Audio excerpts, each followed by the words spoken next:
So, hello, haters.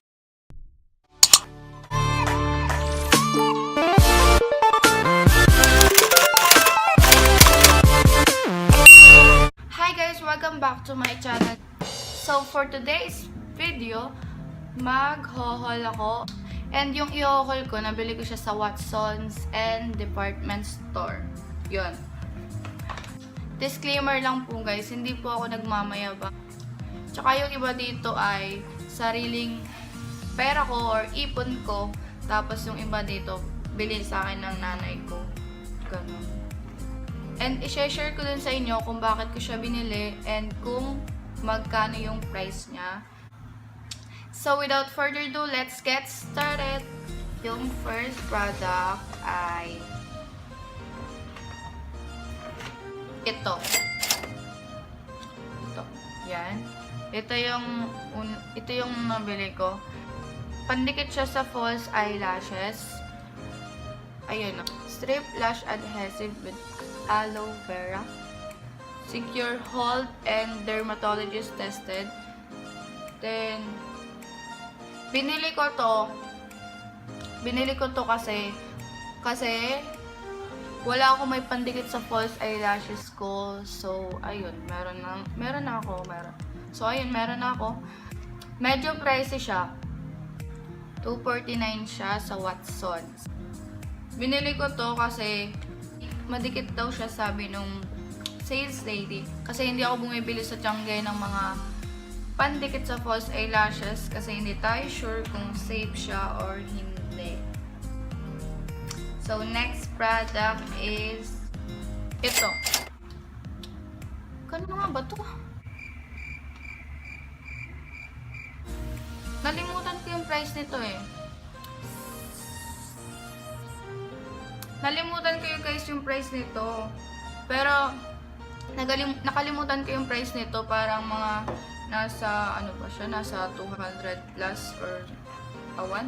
Basta, ito kasi yung bestseller na mascara ng Maybelline.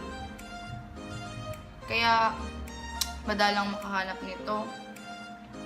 Ang kasunod ay itong Nichido. Itong Nichido na Final Powder.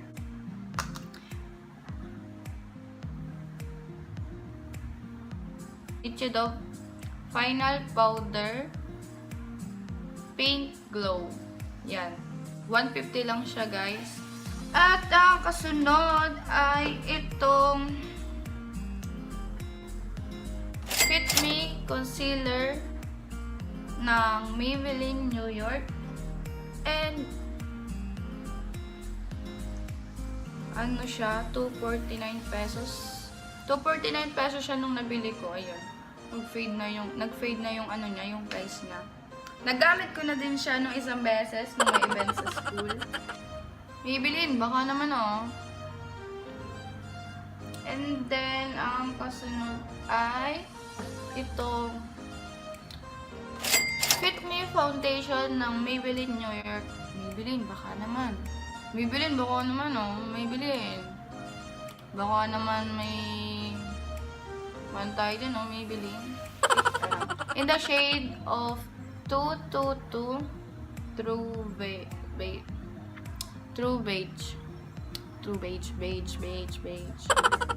Ayan.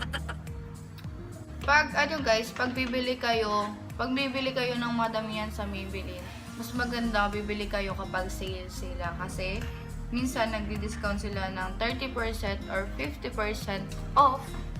Yun. So, ang next product is tadan! The Everbilin na uncovered 12 color eyeshadow. Yan. Nabili ko siya sa halaga yan, 395 pesos. Yun. Ito ay hindi ko pa siya nabubuksan kasi bala ko talaga siya buksan kapag nag-film na ako and Ito, bubuksan ko siya. Wow! Unboxing Everbelena Advance. Ito lang kasi yung nakita ko sa department store na murang eyeshadow palette. Tapos 12 color na siya. Oh my god. Pagkabukas nyo guys, may ganito siya. Yan. Hindi ko alam kung ano yan. Para hindi ata siya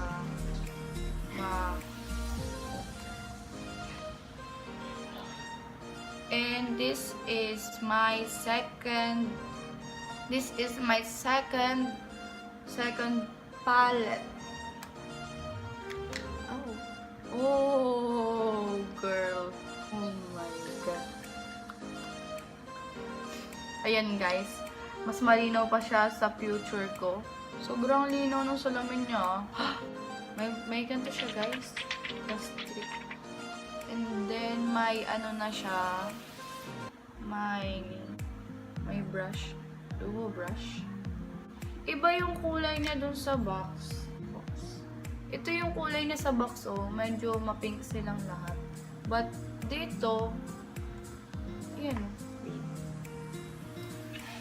Iba yung kulay niya sa box. Tapos, dito.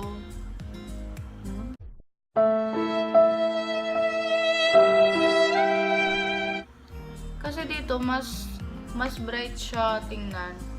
Mas bright siya tingnan dito. Unlike dito, yan. Tingnan niyo siya, guys. Yung mga glitters yung iba, then yung iba. At kung medyo gipit ka, bumili ka na lang nung maliit na palette. Meron naman. Bumili ka na lang ng maliit na palette sa ibang brand. Yun. At kung may pera ka naman, ikaw na bahala pumili ng mamahaling palette. Kasi ako, sariling ipon ko to. And hindi lang ako umaasa sa magulang ko. At ang last product na binili ko ay, correct me if I'm wrong ha, hindi ko alam kung anong pronunciation dito, kung abonné ba to, or abonné basta.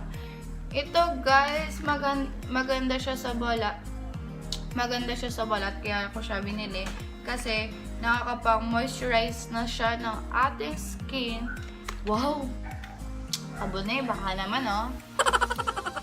Ayan. Andito yung ano niya, yung direction niya, kung paano siya gamitin. And kung para saan siya.